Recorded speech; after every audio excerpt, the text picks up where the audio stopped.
दिसंबर का पहला हफ्ता था और राजस्थान की रातों में जो ठंड होती है ना, वो सीधी हड्डी तक जाती है। ये कहानी कुणाल ने मुझे भेजी है और ऑनेस्टली जब मैं इसको पढ़ रहा था ना, तो बार-बार रुक के सांस लेना पड़ा, क्योंकि ये कोई पुरानी बात नहीं है। ये दिसंबर 4, 2025 का इंसिडेंट है, मतलब बिल्कुल रीसेंट, जब सब कुछ मॉडर्न है, गूगल मैप्स है, फ्लाइट्स हैं, पर फिर भी कुछ ऐसा हो गया जो आज के टाइम में भी एक्सप्लेन करना मुश्किल हो जाता है। कुणाल अपनी फैमिली के साथ खाटू श्याम जी के दर्शन के लिए निकला था। एक छोटा सा स्पिरिचुअल ट्रिप, दिसंबर 3 से 9 तक का प्लान, बस थोड़ा सा ब्रेक, थोड़ा सा सुकून, साथ में वाइफ प्रिया, 16 साल का बेटा आर्यन और 14 साल की बेटी रिया। प्लान सिंपल था, जयपुर उतरना, वहां से सीकर साइड निकल के खाटू पहुंचना, सुबह सुबह मंदिर जाके दर्शन करना और फिर आगे का शेड्यूल फॉलो करना। सब कुछ स्मूथ लग रहा था जब तक दिसंबर 3 की सुबह उनके साथ पहला झटका नहीं लग गया। अर्ली मॉर्निंग फ्लाइट थी, पर एयरलाइन ग्लिच बोल के सीधा कैंसिल कर दी गई। काउंटर पे घंटों खड़े रहे, आर्ग्यूमेंट्स हुए, स्टाफ बस श्रग कर रहा था, बच्चे थक गए, प्रिया का मूड ऑफ हो गया और जब फाइनली लेट नाइट का स्लॉट मिला ना, तब तक एक पूरा दिन वेस्ट हो चुका था। अब प्रॉब्लम ये थी कि खाटू श्याम जैसे जगह पे लोग सुबह पहुंचना चाहते हैं, रात को नहीं, और इटिनरी ऑलरेडी टाइट था। तो थोड़ी सी डिस्कशन के बाद ये डिसाइड हुआ कि फ्लाइट का वेट करने के बजाय टैक्सी करके रात को ही जयपुर से खाटू निकल जाते हैं। लगभग 100 किलोमीटर का रास्ता आइडियल बिल्कुल नहीं था, स्पेशली बच्चों के साथ, पर उस वक्त सबको लग रहा था बस पहुंच जाते हैं, बाकी बाद में देखेंगे। आधी रात के आसपास टैक्सी निकली, ड्राइवर लोकल था, नाम राजू, बोलने में कॉन्फिडेंट, बोला मैं रोज इस रूट पे गाड़ी चलाता हूँ, टेंशन की कोई बात नहीं। शुरू शुरू में हाईवे बिल्कुल खाली था, हेडलाइट्स के आगे बस काली सड़क, कभी कभी कोई ट्रक क्रॉस करता और बाकी सब अंधेरा। थकान इतनी थी कि प्रिया और दोनों बच्चे पीछे सो गए। कुणाल और राजू बीच बीच में बात करते रहे ताकि नींद ना आए, और तब गूगल मैप्स ने एक शॉर्टकट सजेस्ट किया, एक ऑफ साइड रास्ता, जिसे लोकल लोग नो गाड़ी जोन कहते हैं। एक ऐसा रास्ता जो पुराने गांव और खाली खेतों के बीच से निकलता है, लगभग 80 किलोमीटर का कच्चा अनइवन ट्रैक। नॉर्मली दिन में भी लोग अवॉइड करते हैं, रात को तो बिल्कुल नहीं। पर राजू ने बोला अब सब सेफ है, पहले जमाने में डाकू होते थे, ब्रिटिश टाइम के किस्से हैं, अब कुछ नहीं होता। और ऑनेस्टली उस वक्त किसी के पास एनर्जी नहीं थी डिबेट करने की। वैसे गाइस, वीडियो में आगे बढ़ने से पहले एक छोटा सा रिमाइंडर, ऐसी और वीडियोस देखने के लिए चैनल को सब्सक्राइब कर लेना और वीडियो को हाइप एंड लाइक कर देना। अपनी कहानी भी कमेंट सेक्शन में भेज सकते हो, क्या पता नेक्स्ट कहानी आपकी हो। जैसे ही गाड़ी उस साइड रोड पे आई ना, एनवायरनमेंट एकदम चेंज हो गया। हाईवे का थोड़ा सा नॉइज भी पीछे रह गया, हवा ठंडी लगने लगी, आसपास दूर दूर तक सिर्फ खाली जमीन, कभी कभी कोई पुराना सा गाँव का स्ट्रक्चर दिखता जो अंधेरे में और भी अजीब लगता। चांद ऑलमोस्ट फुल था, पर उसकी रोशनी सफेद नहीं थी, थोड़ी सी रेडिश सी थी, जो जमीन पे पड़ के एक अलग ही ईरी सा फील दे रही थी। और उसी टाइम कुणाल ने रियर व्यू मिरर में पहली बार कुछ ऑड नोटिस किया, बस 1 सेकंड के लिए। रोड के किनारे एक बूढ़ा आदमी चल रहा था, पुराने टाइप के कपड़े, फेडेड सैफरॉन रंग की चादर, सर पे ऊंचा सा बंधा हुआ पगड़ी जैसा टर्बन, गले में मोटी और रुद्राक्ष की माला। चांद की रोशनी में वो बीड्स हल्की सी चमक रहे थे। और सबसे अजीब बात ये थी कि वो आदमी गाड़ी के साथ साथ चल रहा था, ना तेज ना धीरे, बिल्कुल सेम पेस पे। कुणाल ने ब्लिंक किया, दोबारा देखा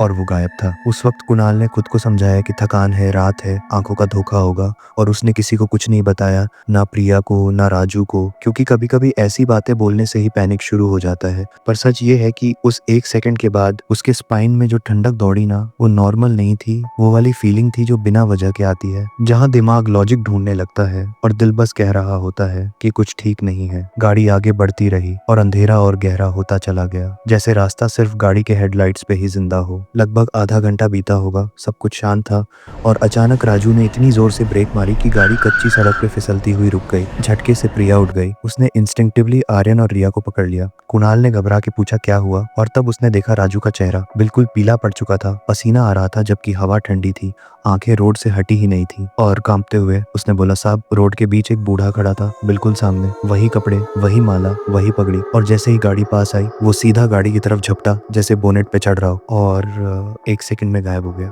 और जब राजू ये डिस्क्राइब कर रहा था ना, कुणाल को अंदर से एक झटका लगा, क्योंकि जो डिटेल्स राजू बोल रहा था वो बिल्कुल वही थी जो उसने खुद रियर व्यू मिरर में देखी थी, बिना किसी को बताए, बिना किसी से शेयर किए। प्रिया चुपचाप बैठी थी, मन ही मन कुछ बोल रही थी। आर्यन और रिया एक दूसरे से चिपक गए थे, और उस रात के उस अंधेरे रास्ते पे पहली बार सबको ये फील हुआ कि शायद ये सिर्फ एक शॉर्टकट नहीं था, शायद ये वो रास्ता था जहाँ से गुजरने के लिए सिर्फ गाड़ी नहीं, हिम्मत भी चाहिए होती है। राजू की बात खत्म होते ही गाड़ी के अंदर एकदम सन्नाटा छा गया था। कोई कुछ बोल नहीं रहा था, सिर्फ इंजन की हल्की सी आवाज और बाहर चलती ठंडी हवा।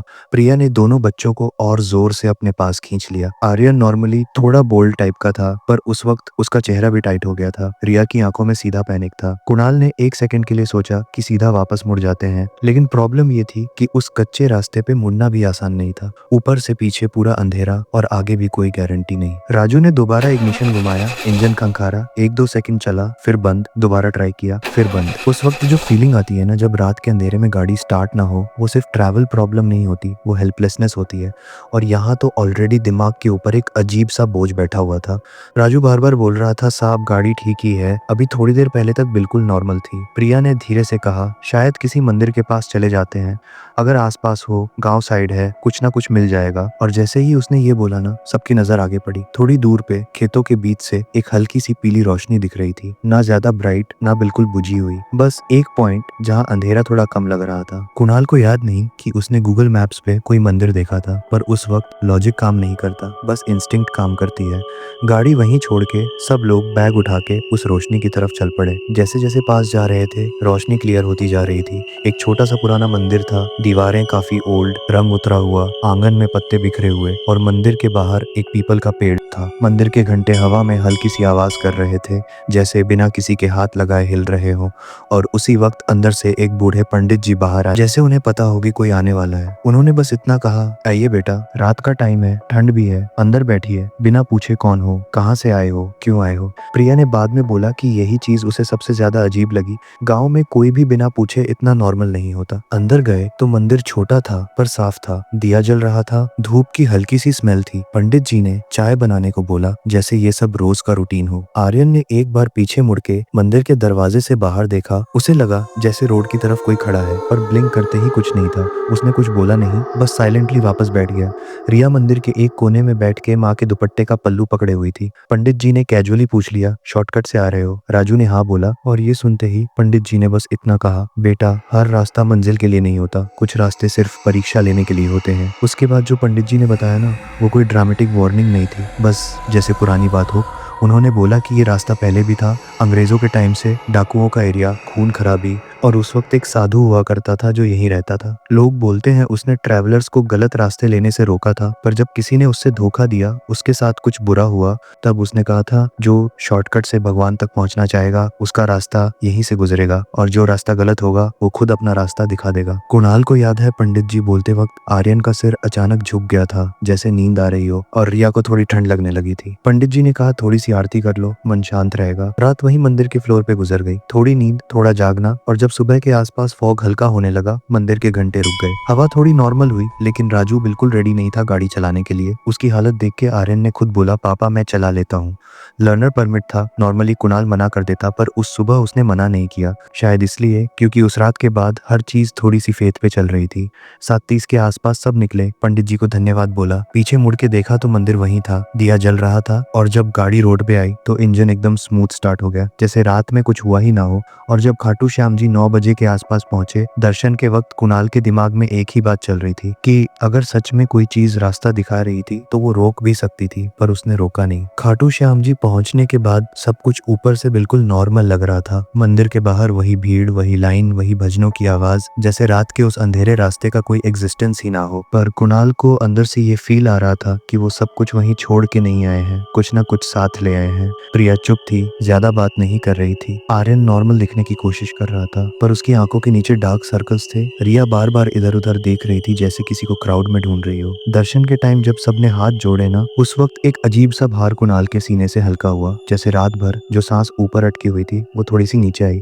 और वही चीज प्रिया ने भी बाद में बोली, ताकि जब मंदिर के अंदर घंटी बजी ना, उस वक्त उसे पहली बार लगा कि शायद रात की वो चीज वहीं खत्म हो गई। दर्शन के बाद जब सब बाहर आए तो भीड़ थोड़ी कम हो चुकी थी। वहीं मंदिर के पास ही उनकी मुलाकात रमन अंकल से हो गई। पुराने फैमिली एक्वेंटेंस, लोकल थे, एरिया का हर कोना जानते थे। थे। रमन अंकल ने पहले तो नॉर्मल हालचाल पूछा, बच्चों के सिर पे हाथ रखा। फिर जब कुणाल ने कैजुअली मेंशन कर दिया कि रात को थोड़ा ऑफ रूट से आए थे, एक पुराने मंदिर में रात गुजारी थी, बस वही पॉइंट था जहाँ रमन अंकल का चेहरा बदल गया, बिल्कुल तुरंत, जैसे किसी ने लाइट ऑफ कर दी हो। उन्होंने दोबारा पूछा, कौन सा मंदिर? कुणाल ने बताया कि एक पुराना सा था, पीपल का पेड़ था, एक पंडित जी थे, चाय पिलाई, आरती करवाई। ये सब सुनते ही रमन अंकल चुप हो गए, एकदम शांत। फिर धीरे से बोले, बेटा तुम लोग मजाक तो नहीं कर रहे हो? कुणाल ने बोला, नहीं अंकल, बिल्कुल सच, हम रात भर वहीं थे। तब रमन अंकल ने जो बात बोली ना, उसके बाद प्रिया के हाथ से प्रसाद गिरते गिरते बचा। रमन अंकल ने बोला, उस रास्ते पे कोई मंदिर नहीं है, कम से कम पिछले कई सालों से तो बिल्कुल नहीं।